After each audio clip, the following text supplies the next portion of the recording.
Nick's forecast has gone to the dogs. Good one. Wow. Right off the bat.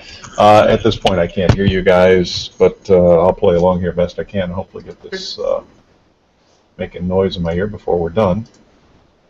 But let's get started with the outlook for Wednesday evening. A lot of chatter about this event, and really a lot of potential, especially if we don't include just us. So many times I look at systems and just what's it going to do for us, and I see everybody else getting excited all across the country. And I'm like, well, what are they all talking about? And this is one of those where I think we sit on the edge. So there is some potential. And Nick, you and I chatted real briefly this morning. You had an observation on that that I thought was worth passing along, that while you and I may be looking at the biggest potential to our north, there's still that little potential here. And what did that remind you of?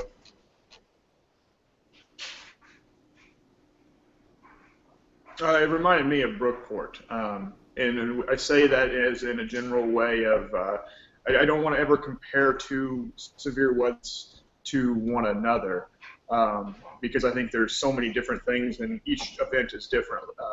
But that was a day where the focus was off to the north, and we happened to see one storm here locally that did create some pretty major damage. So I think that is something that at least we need to be aware of. Even though we may not be in the biggest threat, there is still potential and there is still a threat here locally, and we need to at least monitor it.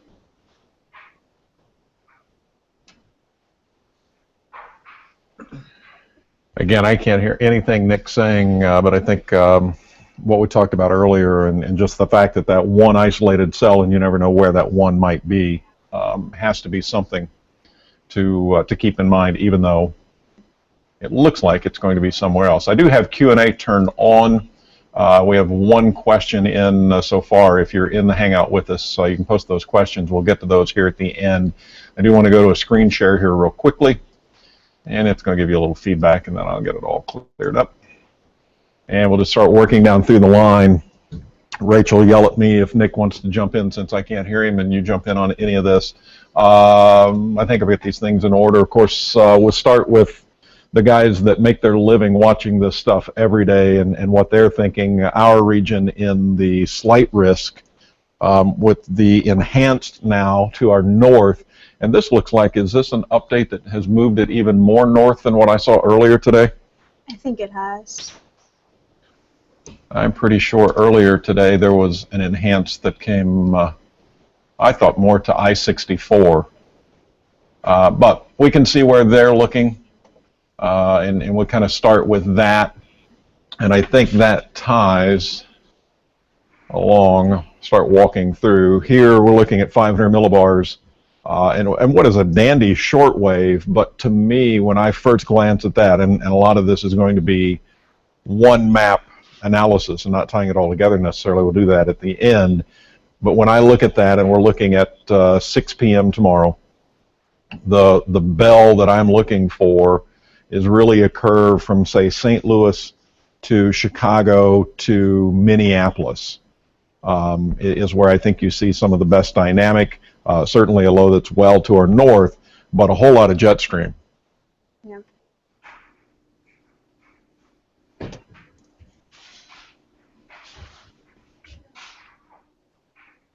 And something that I always remember being taught about in school is it's not necessarily the vorticity itself, it's the advection, it's the vorticity moving into the region. And even at this, I think that advection is very significant.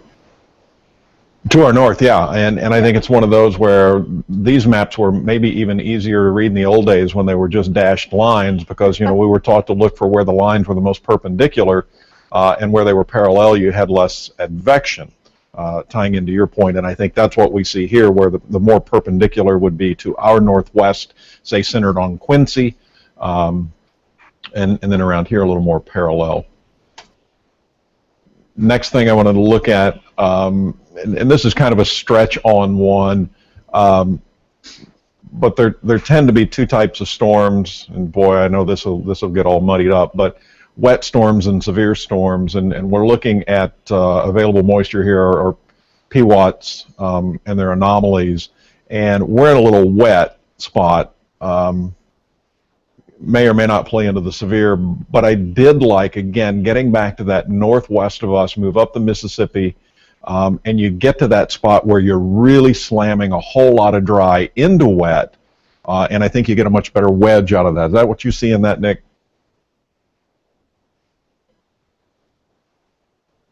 Yeah, I definitely, and I'm glad you actually brought up the moisture. Sorry, I had to step away there for just a second, but I'm glad you brought up the moisture, the PWatts here. This is something compared to, say, the storm system we saw late last week that brought us the potential for some maybe minor severe that never really occurred, but also the potential for some heavy rain. To me, this does look like a big rainmaker for us. In fact, the line that we do see of storms is likely going to be very, very thin. There's just not a whole lot of moisture.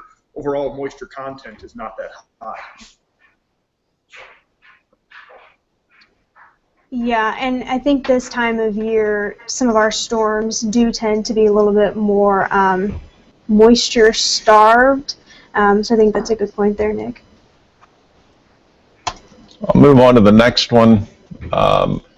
Was looking for low-level jets, and we'll look at this in Buffkit in a little bit. This is looking at 900 millibars, wind speeds, and sea level pressures on here as well.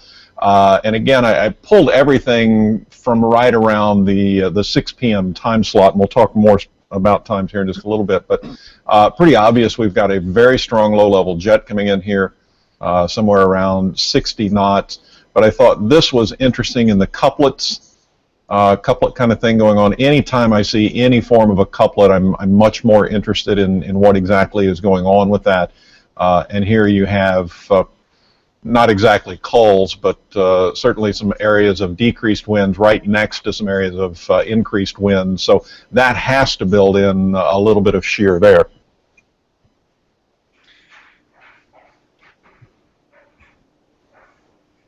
Yeah, I think most definitely.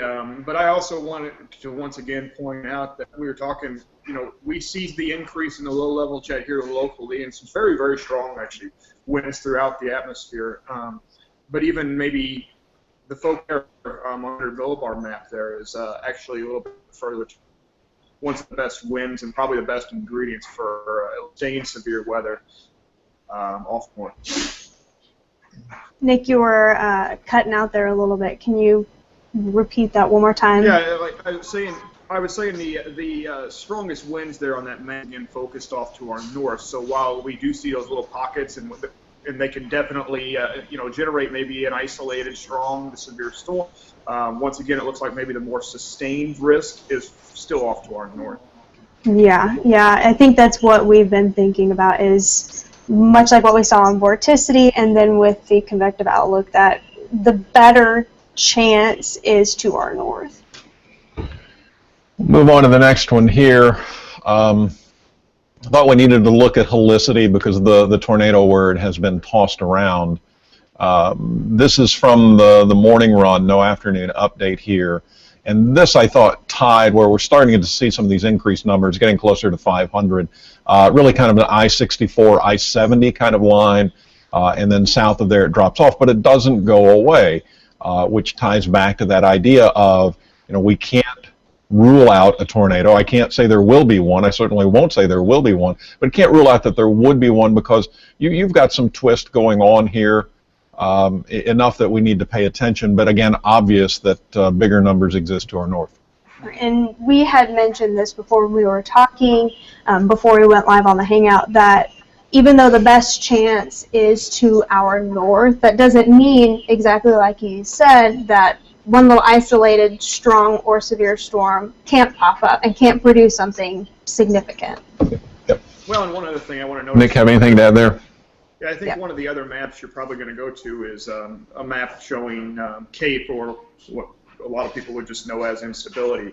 And watching that and noticing the higher instability values probably just to our north as well. Very thin corridor here locally.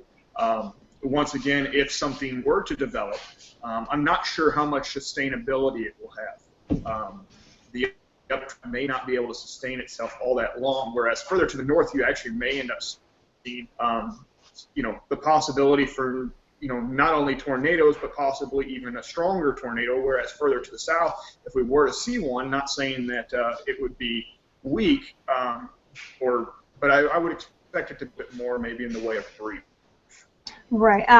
Again, Jim can't hear what Nick is saying, but he's basically talking about CAPE and all of the energy available to create not only a severe storm, but the possibility of a tornado, and how it's a pretty small region, but that doesn't necessarily mean that something can't form. It may not be as long-lived. Yeah, and here we go, Nick. I'll put up buff kit now. We're looking at the 4K NAM from Cape Girardeau. I've actually had to move the timing back. Everything else we were looking at was in the 6 p.m. time slot. This is now 9 p.m. because I just went to where we could find really any CAPE at all. And you were just talking about CAPE, and well, here it is. There's a little bit, there's a whole lot of dry mixed in, which isn't necessarily a bad thing.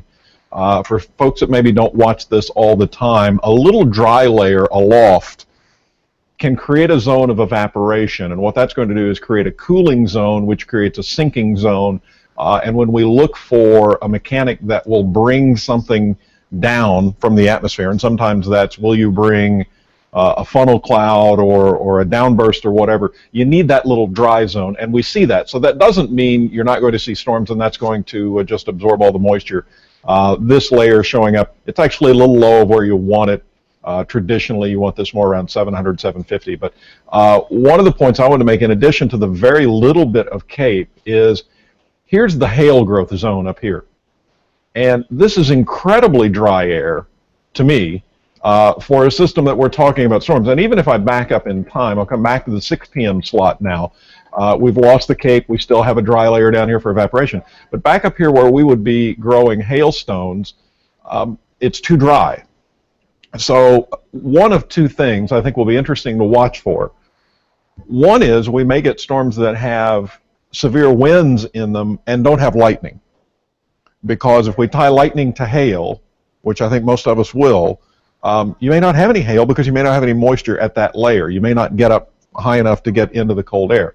The other thing I think can happen is, because we're looking at the generalized atmosphere here and not down to the micro scale of let's say, an individual thunderstorm. So an individual thunderstorm can sort of insulate itself from all of this with a very rapid updrafts, and it will push the moisture in here and saturate this layer. So it may also be a case, and I'll be watching closely for this tomorrow evening, that at least locally, when we start to see lightning bolts show up on lightning detection and display, I think it's very easily going to pinpoint where the big updrafts are. Where generally these linear type systems come in with just a line of lightning bolts, this one may come in with a line of heavy rain, and individual little cells will show up with lightning bolts, and I think those are the ones then that are immediately going to get our attention, because we know that's where the strong updrafts are going to be. Yeah, and I definitely think this is, we've been talking about this for a little bit, but looking more like a wind event with isolated either tornadoes or other severe weather. Yeah, I don't have a whole lot to add there. I mean, the shear in this event, and it's just seen over there on the right side there of Jim's of the QT, showing up the winds. I mean, the low-level jet is very strong. The winds throughout the atmosphere are something we call shear strong. I mean, it's honestly not that often we see 300 millibar jet streaks of 136 knots there. That's extremely impressive. Just some of the other ingredients lack. And I'll say, that being said, we do have a history of dealing with events just like this that tend to produce. But it's just something I think that we just need to watch, and I don't think that the severe threat is overwhelming at this point.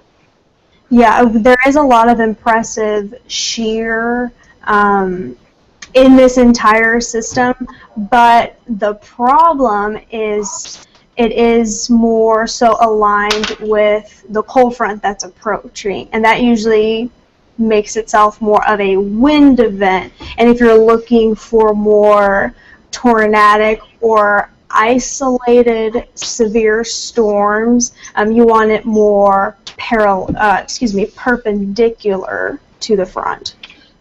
Yeah, and I don't Talking about the winds too, one of the things that actually does impress me, and I'm kind of the skeptical guy, but at 2,000 feet, we're looking at 60 knot winds projected here at 8 o'clock in the evening.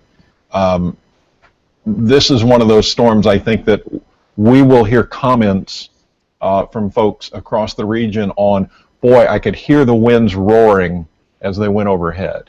Where once we add the friction of the trees and the buildings where we live, we're looking at maybe they're going to be 20 to 30 mile an hour winds with gusts. But I think just above our head, we're going to be in some 50 and 60 mile an hour winds sometime tomorrow evening. And I think that's going to be close enough and strong enough that we're going to hear that roar.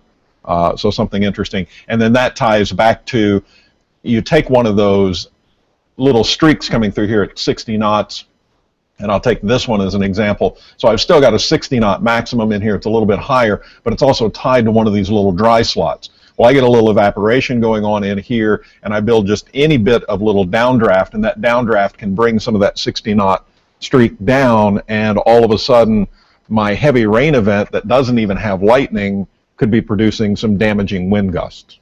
Yeah. Nick, I know you were trying to say something. So. Yeah, I'm pulling up. I'm off the side here. I've actually got Buffkit pulled up as well. Happen to already have Springfield, Illinois, where we're talking about the threat being maybe greater to our north. Just having their SQT pulled up right now. And one other thing I see is at our surface winds on that SQT are still from the southwest. And as you mentioned, almost everything is from the southwest throughout the column of the atmosphere. You pull up Springfield, Illinois, their SQT, and the surfaces are more from the southeast, and you get that low-level turn, that low-level twist in the atmosphere much quicker than you do with our SQTs.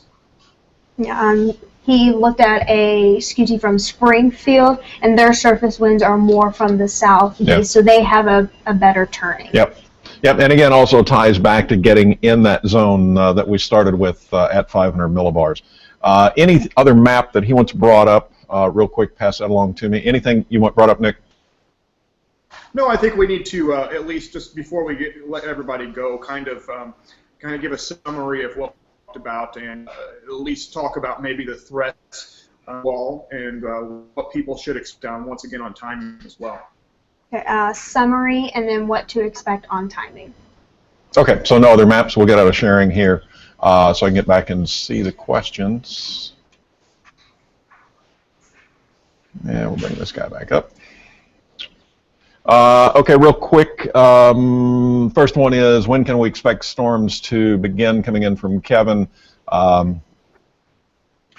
prime window is from 7 to 10. I will go as early as 5 and as late as 11. You guys? Yeah. Go ahead, Nick. Yeah, we agree. Okay, and the only other question that came in was one specifically to a location, and at this point I'm not comfortable saying it's going to be different in one town rather than another. Locally, I still think the biggest risk is away from us, but there's enough of a risk here that we'll be watching it all afternoon. We will do another one of these tomorrow to where maybe we can be a little more specific and start to pick at least by counties. I don't know that we'll be able to ever pick by towns on an event like this. But Nick, I'm going to let you wrap it up since I can't hear you. Rachel, you finish up with him. I think we've said what we need to say, and again, we'll do another one tomorrow to fine-tune. You know, I just want to kind of add in there and say, I hear people ask us the question, well, is my town going to get hit? And I wish we were good enough to that. And I wish we could say that. You know, how dangerous are these storms? I can't tell you. We'll have to watch how the storms develop tomorrow, and whether they end up developing into stronger storms, whether we dodge a bullet. But at the same time, I think it's always necessary to at least have a plan. Know that there is a chance for severe storms tomorrow, and whether you're in the path or not, at least have a plan. And I can't tell you where to go for a tornado, but right now is the time you should be making a plan, not when the warning sirens or your weather radio is going off. I completely agree, Nick. And at this point, from a meteorologist perspective, tomorrow we don't necessarily forecast. We do what's called nowcasting, and we're basically just looking all of the current data that is coming in, and then we're going forward with warnings and then for a little bit of forecasting. Another question came in while you guys were wrapping up, and I thought it was worth answering. The question coming in from Jessica is there a risk for downbursts? And I personally think absolutely, because of those dry slots that are appearing, the fact that it could be a relatively wet storm in some locations, and that's going to build that evap layer and get some air moving down. Great. So. And no other questions coming in. Sure to appreciate everybody that joined us today. Again, we'll be back tomorrow. Thanks to Nick and Rachel for being here. We'll see you tomorrow.